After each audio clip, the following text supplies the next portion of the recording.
Hey guys, welcome back to my channel. It's your girl, the Brooke Ashley, and today we are here to discuss The Real Housewives of Potomac, Season 7, Episode 2. And yes, we are fresh out of BravoCon. I am still on Cloud 9. If you don't know, I went to BravoCon this weekend. It was phenomenal. I did a live about it with all the tea. And I did a fabulous recap discussing all the housewives that I met. And I met everybody from Potomac except for Mia. But all the ladies were so sweet and they all knew who I was, all right? But although all the ladies were lovely, I can't let that sway me on reviewing the show. So don't worry. My reviews are still going to be unbiased or as objective as they possibly can, because a lot of things went down in this episode and I was really upset by what I was hearing. But with all that being said, let's just jump right on into it, because you guys already know that we don't have a minute to spare. So we start the episode off right where we left it in last week's episode, with the continuation of everybody at Karen's spring fling / celebration of life taco party. Now, every time Karen kept referring to it as a celebration of life, I was like, why does it sound like a funeral? Because Black people are known to call funerals celebrations of life. Karen is too much. And she looked amazing, by the way, at BravoCon. But again, I digress. So we see Mia and Gizelle going back and forth. Mia says that she has the right to share what's wrong with her and to not act like she's perfect. So Gizelle says, girl, nobody's acting like their life is perfect.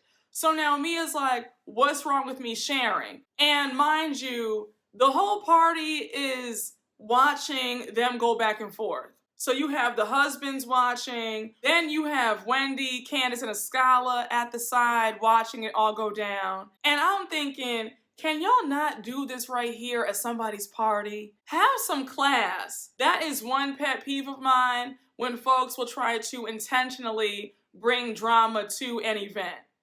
Y'all did not pay for this event. Karen did. The least you guys could do is show some respect and go off to the side and have it out. But to do this in the middle of the party like that, like really? So now you have Mia's friend Jacqueline interjecting. Mia says that Jacqueline has been with her the whole time through this whole ordeal. And I was like, it's just so funny to me, because Mia and Jacqueline are such great friends, but now it seems after the show has wrapped, they're on the outs. You guys are throwing away a 20+ year friendship out the window because of some cameras. Like, are you serious? So anyhow, Robin jumps in and she's like, look, when you first posted that on Instagram, I felt sorry for you, but the way you posted it, you left it open-ended.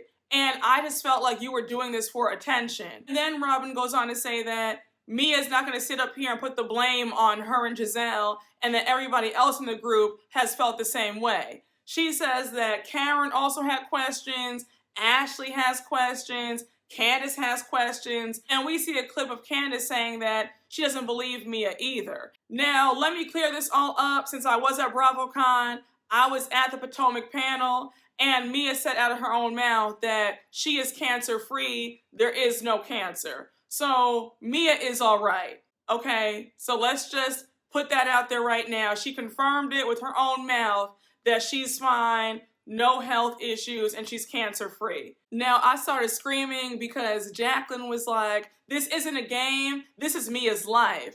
And then Wendy turns around and she says, I don't mean to be rude, but who are you?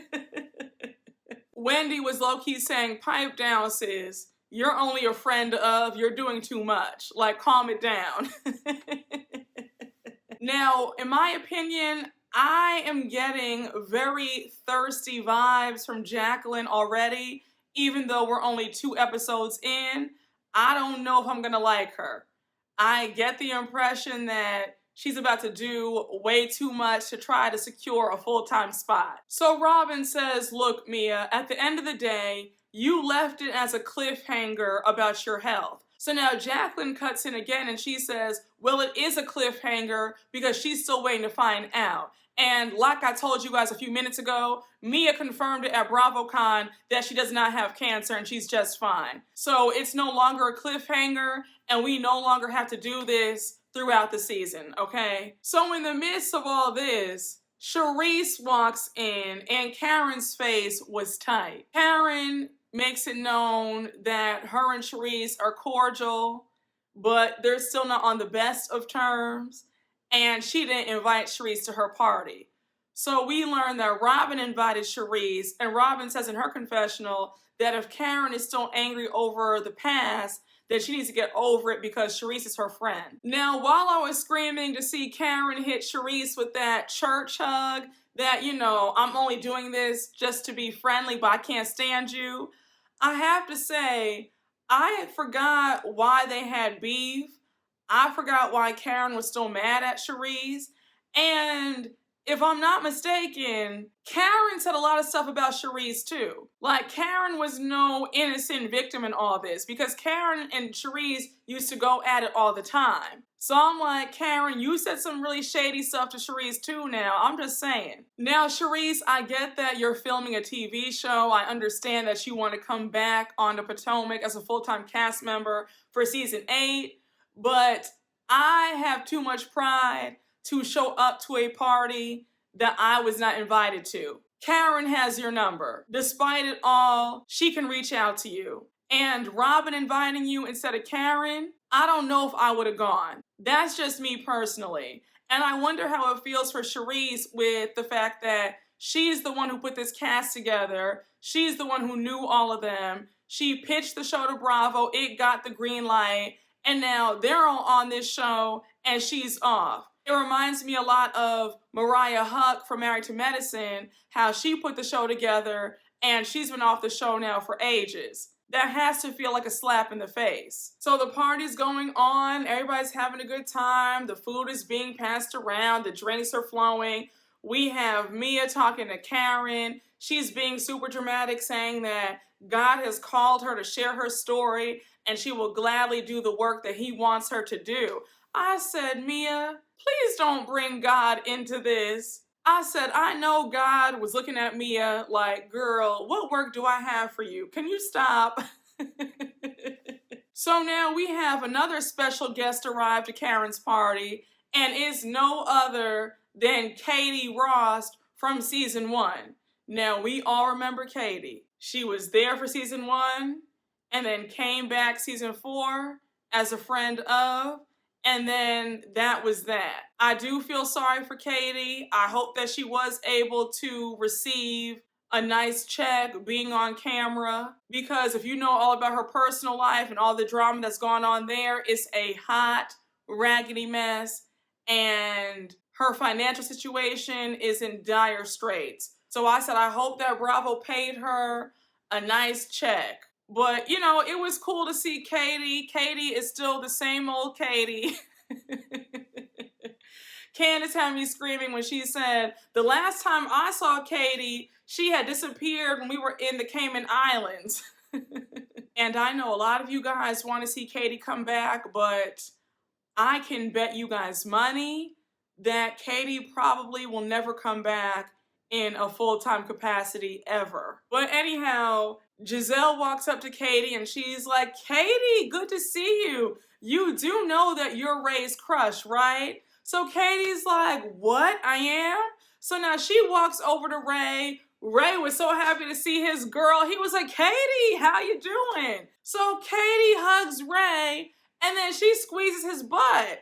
So they're all like, now, Katie, we already have another ass grabber in this group. We don't need you to be number 2. And I said, now, Katie, I know that you were trying to have fun with it, but that wasn't cool. Especially since Ray is a married man. Like, come on. You're lucky that Karen is a good sport about things, because other women would have been pissed. And I couldn't stop laughing because Ray had the biggest smile on his face. He was smiling from here to here, okay? And then Karen walked over and she was like, now, Ray, behave yourself. And then when she said in her confessional, Ray sitting up there cheesing and laughing, Karen was like, you won't get my man, Katie. I worked too hard. I've been with this man for 20 plus years. Okay, you will not get him from under me. Listen, I don't put anything past Katie. She is on the market for a rich man, so she would gladly scoop Ray up. And then the fact that she knows that Ray has a crush on her, please. But we also see Karen and Charisse talking briefly. Charisse says that she wants to meet up with Karen for lunch and just talk it out. Karen says, okay, I would like that. Let's make a date. Now, when Karen said this, I didn't believe her. I said, she's just saying this to be cordial and to keep the peace. But I can assure you that she most likely will not meet up with Charisse. So Charisse, you are wasting your breath. I think that Charisse needs to give up this pipe dream of her and Karen reconnecting again and being friends. So now we also see Candace and Ashley talking. They're discussing Candace's journey with IVF and wanting to have a child. So Wendy's around and she's like, oh my gosh, I just love seeing you guys talking and getting along. And they're both like, Wendy girl, like stop it, okay? Don't make this awkward. And then Candace says, look, I never denied that Ashley was a fun girl with a fun vibe. Okay, like I never denied that.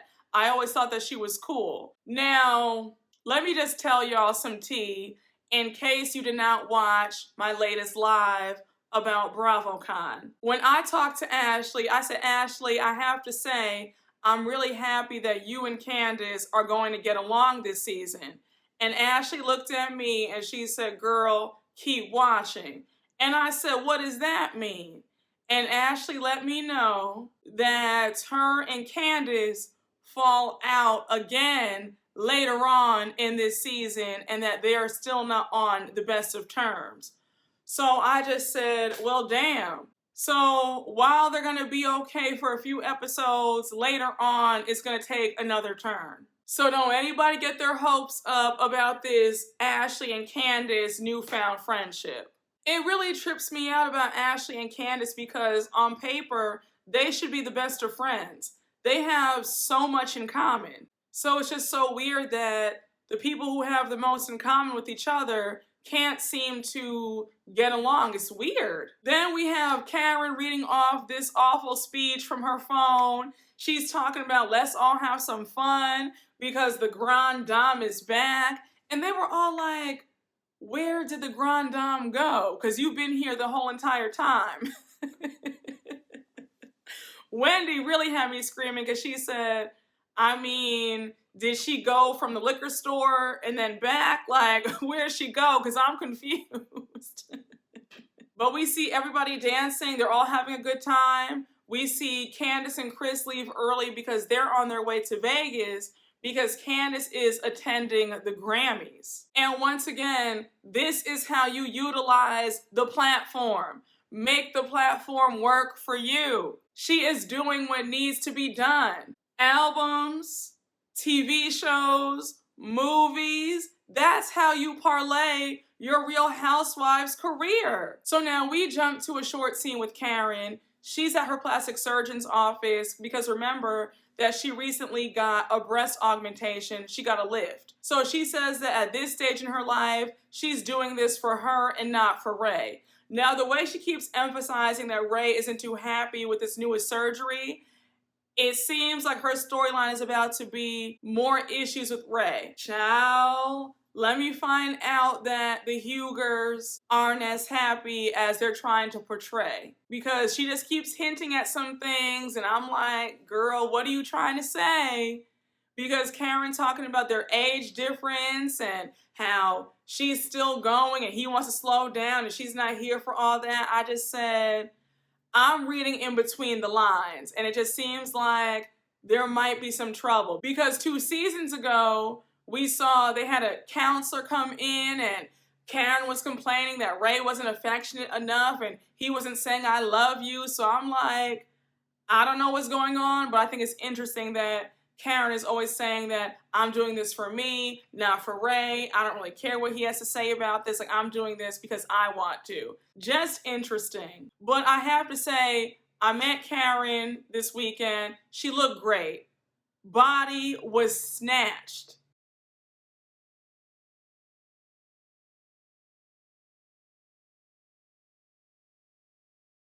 Okay, the camera does not do her justice. So now we move on to the next scene with Candace at home.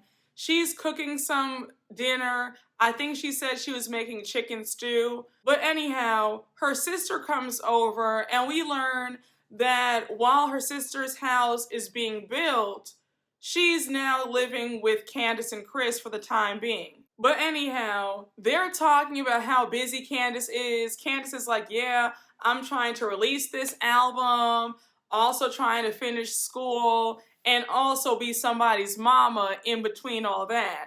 So Crystal's like, girl, what? And Candace lets us know that the plan is for her to be pregnant naturally by the end of the year. Now, I felt the same way that Crystal felt when Candace said that, because Candace is so busy. I really don't see her having the time to add that on her to-do list. And I mean, I guess there's never a right time.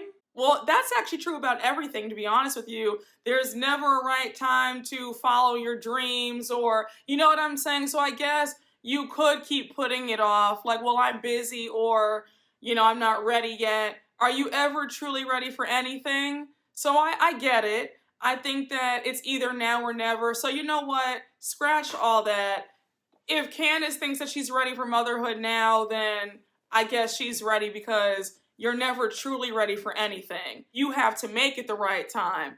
Not to get all preachy, but it just kind of dawned on me as I was saying it. But, you know, I say all that to say that Candace is a very busy woman, along with Chris. They both have very demanding schedules. But Candace says that she's going through the IVF process because she wants that security of knowing that she still has a few fresh eggs left. So now Crystal starts asking Candace how Candace is adjusting to Chris's demanding schedule. And Candace is like, you know, not that well, because when he gets home at like 1:30 or 2 a.m., I'm sleeping, he's tired, so we don't really have any quality time together. Now, I'm no expert, but I just feel like Candace and Chris could compromise on some things and scale back. Maybe not say yes to every single thing that comes their way if they really are serious about having a child. I don't know. I just think that they both have a lot on their plates, and then hearing that their schedules are just so the complete opposite of each other, they don't see each other that much, like, that has to suck. So I think that both of them could stand to just scale it back, spend some more time with each other, and I think that they would both be happy. That sounds really simple, but I think that most things in life really aren't that difficult. But again, I digress.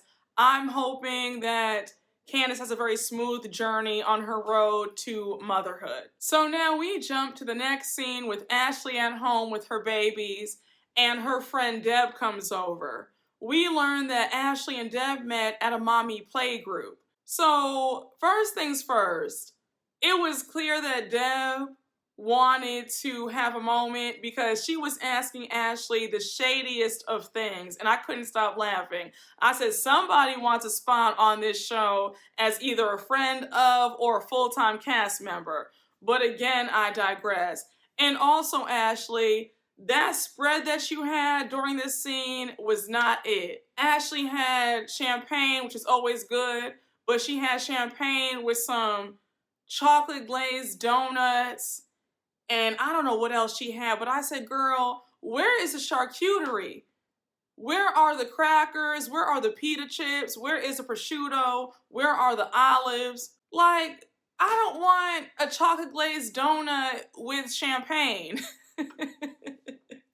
Now, I'm proud that you didn't have Corona and that you had champagne, but I'm gonna need you to step it up when it comes to the spreads, okay? because that spread could have been a whole lot better. But I will give you an A for effort because at least you had something. Because I remember in previous seasons, you would have the ladies over and there wouldn't be any food. So Deb is asking Ashley, how are things between her and Michael? Ashley says that, well, since they're still living in the same penthouse together, that things don't feel that much different. The only difference is they're sleeping in separate rooms. So now Deb wants to know if Ashley feels like Michael's trying to reel her back in. And she's like, you know that old saying, it's cheaper to keep her? Do you think it's that going on? And Ashley's like, girl, please don't say that. Like, I want out of this whole thing. So now the whole situation about Ashley house hunting comes up. And Ashley says that things are very expensive. And I said, girl, we know that. Why are you acting so surprised? Like I said in the last recap, buy a nice condo for you and the boys and call it a day. You may not be able to buy the house that you want right now, but I don't think that it's a good idea to be intertwined with Michael Darby knowing that he's about to be your ex-husband. Like, let's just be real and think logically for just a minute here, okay? I think that it's an awful idea because he could snatch that house back like that. So now Ashley reveals that she's really not sad or emotional about this whole thing. And I was like, girl, we know you're not sad. You got what you wanted. You put in your time and hopefully you will be receiving a nice divorce settlement, a very nice payout, and some child support and spousal support. So yeah, I wouldn't be sad either. Bling, bling, bling. Bitches is mad. And you knew the man that you married. You knew going into it that he was a serial cheater who's not interested in monogamy and being faithful to one woman. So again, I'm not surprised to hear you say that you're not sad about this coming to an end. And Deb was too funny because she said, yeah, I understand that because honestly, it's been a long time coming. I said the shade and the truth of it all. Ashley cannot tell anybody with a straight face that she really thought that this marriage to Michael would be till death do them part. So now Deb wants to know if Ashley and Michael are gonna date other people the minute the ink is dry. And Ashley says that she already knows how Michael is. He won't be waiting at all. He'll probably have a new woman in that penthouse the minute she's gone. And then Ashley says that she's gonna date people too and just have some fun. Now, once again, you knew the man that you married, and I wouldn't be surprised if Michael isn't dating people now while you guys are just separated. Let's be real. We know that Michael's not waiting any 2 months, 4 months, 6 months, or a year to date and get some. So now Ashley goes on to say that despite this divorce and this separation or whatever you want to call it, she really finds joy out of TikTok and how TikTok brings her peace and a sense of accomplishment. Then she goes on to say that she's invited all the ladies to this dance lesson. And Deb is like, so did you invite Candace? And Ashley says, yeah, I did. So Ashley says that they're forming some sort of friendship. It's a marathon, not a sprint. And they're just taking baby steps. Now this next scene, there is too much to discuss because Robin Dixon was not having it. She was not here for the BS. And she called her good friend out. So anyhow, we see Giselle and Robin meet up at this coffee shop. And Robin sits down and she says, hey girl, we have a lot to discuss, but first I need to address you for a minute because I have a bone to pick. So Giselle's like, girl, what did I do now? So Robin says, you telling Ashley and Karen my business about Juan's name not being on the house? Really? So Giselle's playing dumb and she's like, oh my gosh, I thought they knew. And Robin's like, now how would they know? And in last week's recap, I called that out. I said, Giselle, you were dead wrong to do that. And I don't care what kind of point you were trying to prove, you don't spread your friend's business like that. What was the reason? And Robin had every right to get you together about that because you don't do that. And I loved when Robin said, would you like it if I told all your business? And please believe that Giselle has a lot of skeletons in her closet. So Robin clears up any misconceptions about why Juan's name isn't on the house. She says that if his name was on the house, their interest rate would have been higher. And on top of that, Juan's credit score never fully recovered from their foreclosure years ago. Now, correct me if I'm wrong, but I always thought that foreclosures and bankruptcies fell off your account after 7 years. It's been over 7 years since they were foreclosed on. So I think that Juan's credit score should be just fine. No, am I wrong? Let me know down in the comments. But I was a bit surprised to hear that because I was thinking, well, it's been about a decade now and Juan has a great job making some money, so I'm kind of confused as to why his credit score is still not that great. But Robin says that that's the only reason why his name isn't on the house, and it's definitely not a case of this is my house and you're just living in it. And I said, girl, it's okay if that's the reason. So Robin is still harping on this, and she's like, Giselle, how did Juan get brought up in this conversation in the first place anyway? And Giselle says, because I was just saying, Ashley's talking about divorcing Michael, but still looking at houses with him. And my whole point was, it makes no sense. It really trips me up seeing how messy Giselle is on this show and then meeting her in person and she's actually lovely. And it's like, girl, what's the truth? Why are you showing your ass like this on TV? It's crazy. So now Robin says that she hates downing her friends, and then she brings up Mia and the health scare.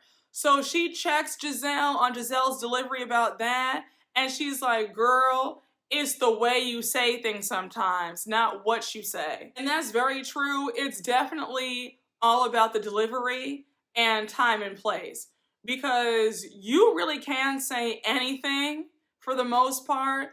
It's just all in the tone. The tone makes all the difference. And had Giselle said, hey Mia, can we talk for a little bit? What's going on with you? I saw that on Instagram. Are you okay? Are you not okay? I was talking to so-and-so and so-and-so, and we all had our doubts. That would have been a lot better than you ambushing her saying, so this is what cancer or no cancer looks like, and then launching into, well, I think that you're doing this for attention. Robin really should not have to school Giselle at Giselle's big age on delivery and tone. Giselle knows better. So Giselle acknowledges that her delivery was poor, and then she says, I'm gonna send her a text right now apologizing and saying that I don't want to be in a bad space with her. So she sends out the text, and now here's where things take a very wild turn that I was not expecting at all. So Robin tells a story of how she and Ashley hung out the other day. They were looking at wallpaper because Ashley put an offer in for a house, and Ashley dropped some news that Chris Bassett, who's Candace's husband, DM'd her at 2:40 a.m. inviting her to go to the W. So Robin goes on to say that Ashley was trying to insinuate something else, and Robin was like, look, I don't believe for 1 minute that Chris had any ulterior motives when he DM'd her. Also, Chris is the general manager at the W, so it's very possible that he was inviting her to come. Like, I didn't see anything shady or anything wrong with that. So here's how I feel. Shout out to Robin for doing the right thing and being like, we're not gonna sit up here and do this. I don't believe for a minute that Chris was DMing you on that type of time. Also, big props to Robin, because when I met her at BravoCon, she was lovely. Very sweet. I don't like the direction of where this storyline is going.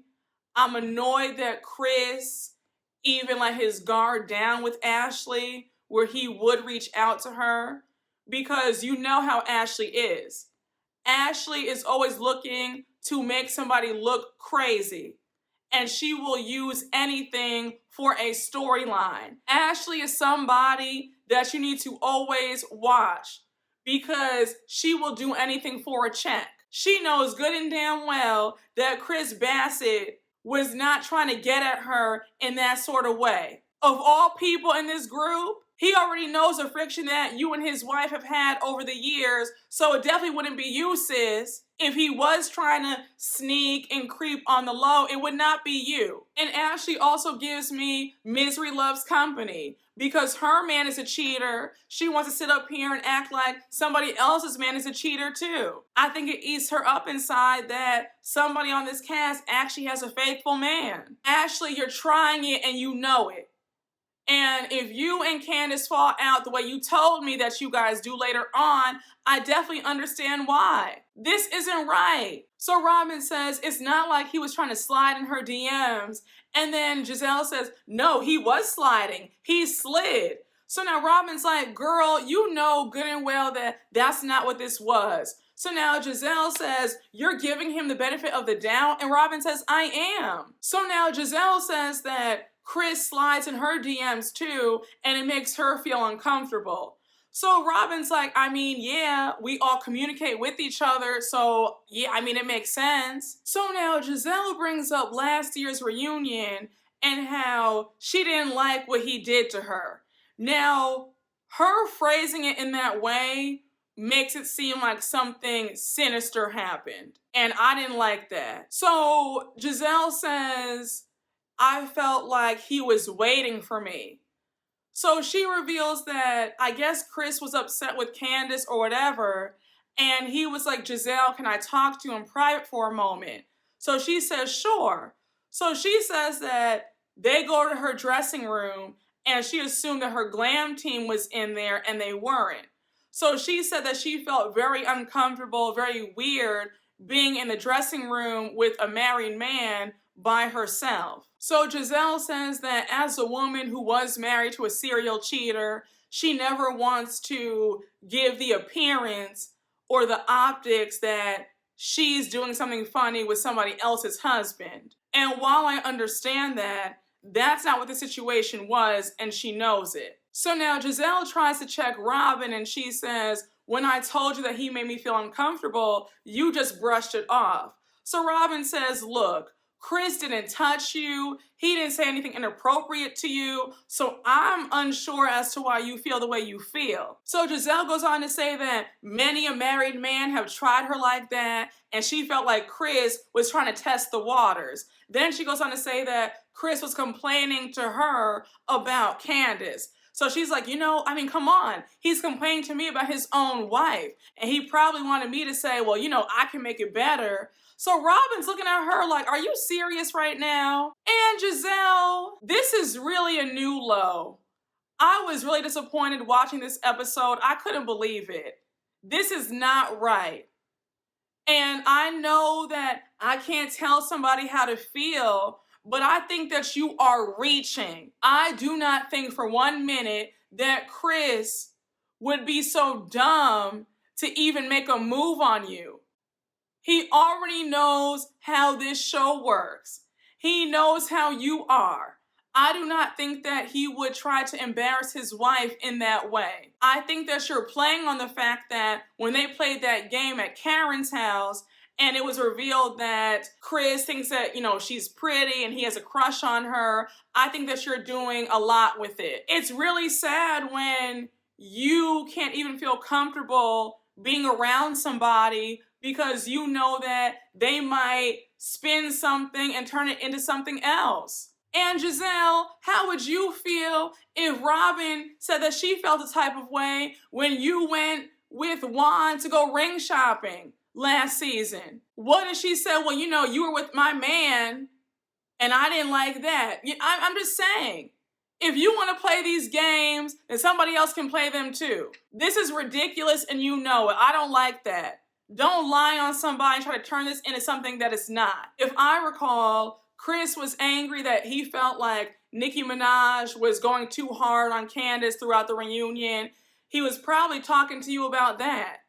I doubt that he would just pull you to the side to talk badly about his own wife. And once again, I don't think that Chris would be so stupid to cheat on his wife or try to cheat on his wife with her co-workers. But shout out to Robin for saying, Gizelle, you know you a lie, and this makes no damn sense, and it's a reach. I was really happy to see it because I wasn't here for it. I was rolling my eyes this entire scene like, girl, surely things can't be that bad where you need to make up lies like this. So now we jump to the next scene with Mia and Gordon, and they're going out for lunch, and they're discussing their new joint practice that they're opening in DC.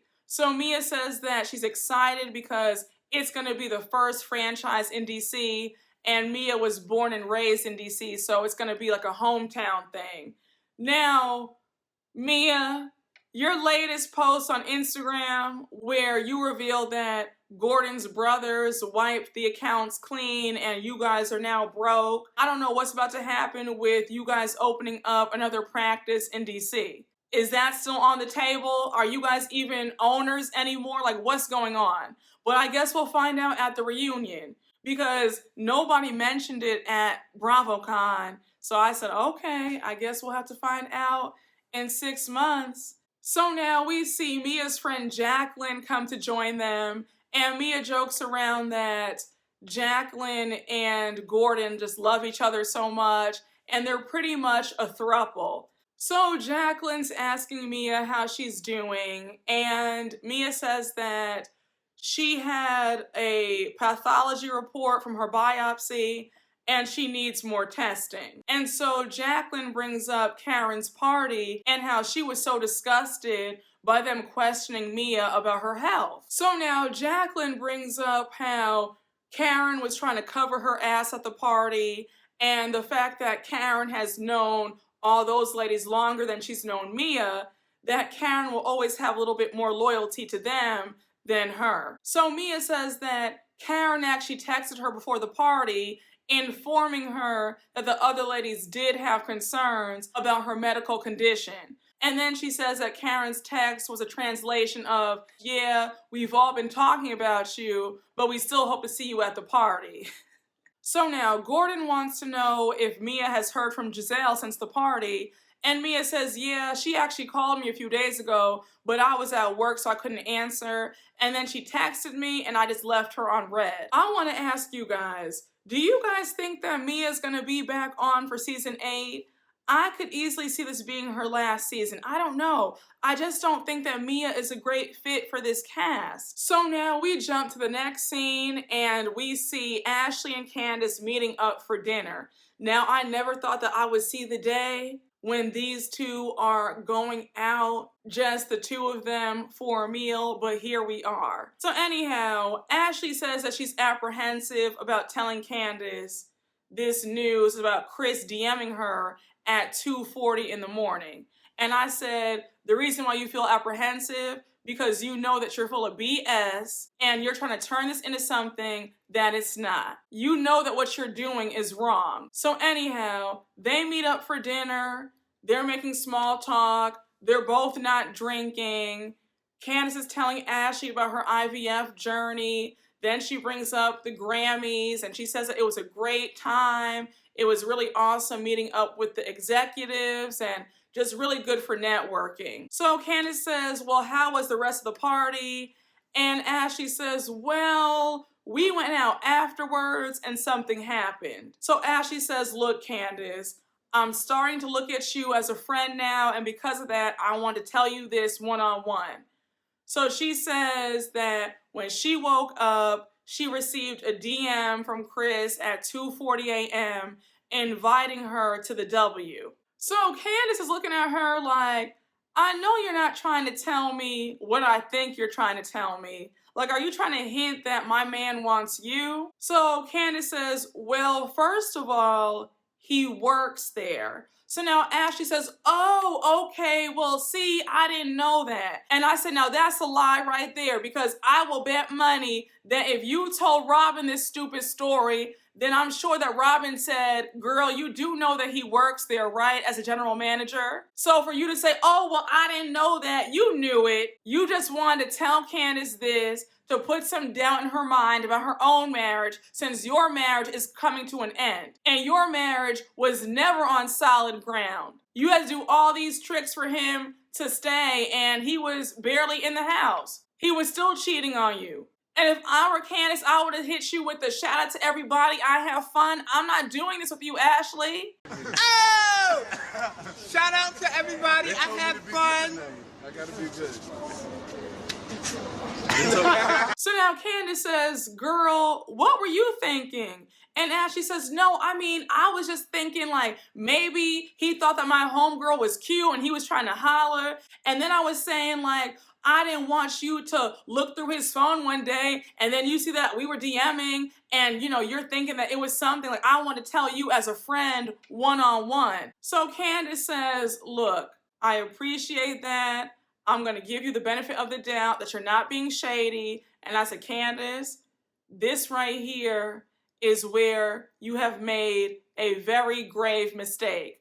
There is no trusting Ashley or giving her the benefit of the doubt. And if I'm being honest, if I had to compare Ashley to another housewife, I would compare Ashley to Lisa Rinna because they both have that same mindset where they will do anything, they will throw anybody under the bus to secure the bag by any means necessary. And folks like that are dangerous to be around. So Candace gives a very gracious response and she says, well, I appreciate it.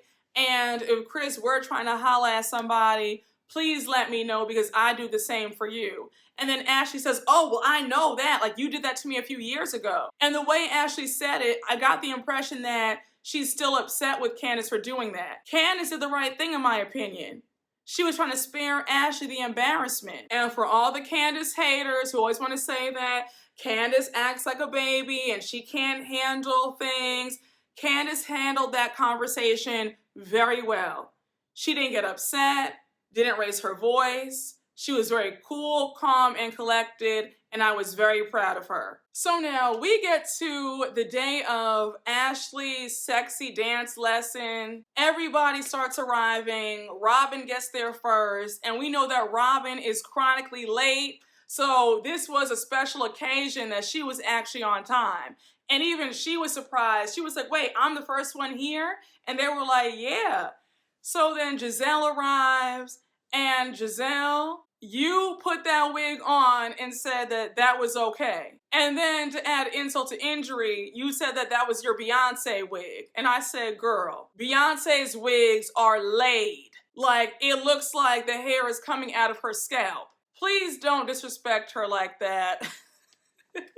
I'm like, Giselle, you need to start going to whoever Karen Huger goes to, because when I tell you that Karen Huger has had one of the best glow-ups since season 1, Karen, it is night and day from when she first got on this show to now. Say what you want about Karen, but Karen looks good. So we learned that Karen will not be in attendance because she has a fever of 102. And Robin and Giselle don't believe it for a minute. Robin's like, oh, she has a fever? Is that because Charisse is coming today? And Giselle even says that she thinks that Karen is lying because Charisse knows a lot of Karen's tea. Now, I know I said it earlier, but I'm still confused as to why Karen dislikes Charisse so much. Karen and Giselle have gone at it since the beginning. They were even going at it at BravoCon on the panel. So I'm like, if you can forgive Giselle, surely you can forgive Charisse. I'm just saying. But I'm not understanding this deep-seated hate that Karen has for Charisse. I'm like, girl, this is weird. Like, I don't understand it. And when Giselle was saying that Karen keeps ignoring Charisse's request to meet up for lunch, I was like, Charisse, you have your answer. Karen does not want to talk to you for whatever reason, so just leave it alone. I'll be damned if I'm sitting up there begging somebody to listen to me, to be friends with me, to meet up with me for lunch. If you don't want to, then that's fine. So now they change gears in the conversation, and Giselle and Ashley start going at it over this whole divorce. So Ashley says, you know, Giselle, at Karen's spring fling party, I didn't like how you accused me of faking this divorce. And so Giselle's like, look, I wasn't being accusatory. I was just saying that people don't divorce somebody and then buy a house with them. Then she goes on to say that she doesn't play about divorce. Divorce is a sad thing, and she feels like Ashley and Michael are playing around. So now Ashley says, girl, don't do that because didn't you and Jamal reconcile? So Giselle says, we reconciled 15 years later. So Ashley says, okay, but you still wanted to give it another chance, right? So Ashley goes on to say that her situation from Michael is different than Giselle and Jamal because of Jamal's cheating. So then Ashley says, look, Michael never cheated on me. He never had any outside children. And I said, now slow your roll, sis, because Michael did cheat on you in season 5. Remember when he had that woman in his hotel room? Like, let's not do that. And when Giselle said, girl, what? He did cheat on you. And then she said, well, not recently. And I was like, Ashley, are you not embarrassed? So Ashley continues on by adding that Jamal and Giselle have been on and off for years, and how Giselle should know better than anybody that it's hard to just walk away from somebody that you created a life with. So now Charisse interjects and she says, Ashley, what's going on? Are you guys buying a house together? And Ashley says, look, here's what we're doing. I can't afford the house that I want to buy, and I need his help. So Charisse says, well, I don't see anything wrong with that. So now it's time for the dance lesson. We see Candace, Mia, and Wendy arrive late. And when I tell you Giselle and Robin need some dance lessons, because I don't know what they were doing during this lesson, especially Robin. Robin looked all stiff. She was sitting up there making faces. She looked like she was in pain. I was like, girl. I said, Robin, you don't have any rhythm? And Giselle thought that she ate those moves. And I was like, girl, you also need a refresher course as well. But I have to say that Ashley, Candace, and Mia killed it. So the dance lesson is over, and here's where things go left. Robin, Candace, and Giselle are talking, and they're discussing Candace's fertility plans. And all of a sudden, Giselle says, Robin, can I just talk to Candace just one-on-one? So Candace already knows it's about to be some mess, and she's like, oh Lord, like what's about to happen now? And Giselle sits her down, and Giselle says, look, I know that Chris had DM'd Ashley, but there was also a situation where Chris made me feel uncomfortable. So Candace is like, what happened? And you could see that she's visibly nervous, because she doesn't know what's going to come out of Giselle's mouth. So Giselle tells a story about how at last year's reunion, Chris pulled her to the side and they spoke in her dressing room one-on-one, and she felt uncomfortable because her glam team wasn't there. So Candace says, well, did he say or do something to you? And Giselle says no. Now, right then and there, when Giselle said no, I would have said, okay, so why are we even having this conversation? So now Giselle goes on to say that she can't remember what Chris was talking about, but all she knows is she does not like being in a room alone with a married man. Now, Giselle, didn't you tell Robin earlier on in this episode that he was complaining to you about Candace? So now all of a sudden when you're in front of Candace, you can't remember what he said? That right there shows that Giselle is reaching and grasping at straws for a storyline. So Candace is pissed. She's like, so we're doing this now? Like, me and Chris have invited you into our home. He's cooked for you. He looks at you like a sister. He would do anything for you. This same man who would lay his coat on the ground for you to walk across a puddle, you now want to say this about him like he was doing something or coming on to you? Are you serious? So Giselle says, I understand that that's your husband, but you can't diminish how I feel. So at this point, Candace looks into the camera and she's like, what are we doing right now? She gets up and she's calling to talk to Eric, who's the executive producer. So we end the episode with Candace letting Eric know that she's not about to sit up here and allow anybody to malign her husband's name. She says, we already got the ass grabber, Michael Darby, call him up. But what you won't do is sit up here and slander my husband. And of course we see Ashley, Mia, Wendy, and Charisse looking on at what's going on. And that's where the episode ends. But when I tell you that I was so upset watching this. I said Ashley and Giselle should both feel ashamed of themselves to pull a stunt like this. And Giselle, when I see you next year at BravoCon, sis, girl, why are you doing this? It's beyond cruel. Like, what's the purpose of this? If you didn't feel comfortable going to the dressing room with Chris, you could have just said that. Like, no, Chris, we'll talk right here. But to act like he was coming on to you and wanted to do something, like, it's a reach. I'm on Candace's side. I think that this is a bunch of BS. This is desperation and thirst for a storyline. And because Michael Darby is now out of the picture, now they want to find somebody else. Giselle, go back to the drawing board and come up with something else, because this ain't it. But a hot mess, and I am very curious to see how the rest of this season unfolds. Robin, you got the MVP award from me for this episode. I was happy that you shut Ashley and Giselle down. Like, y'all are both trying it. I'm glad that Robin has a backbone and she's standing up for what's right. But guys, that was my recap. I hope you all enjoyed. Thank you all for watching, and you already know what to do. Please make sure to like, comment, and subscribe, and I will see you all later. Bye.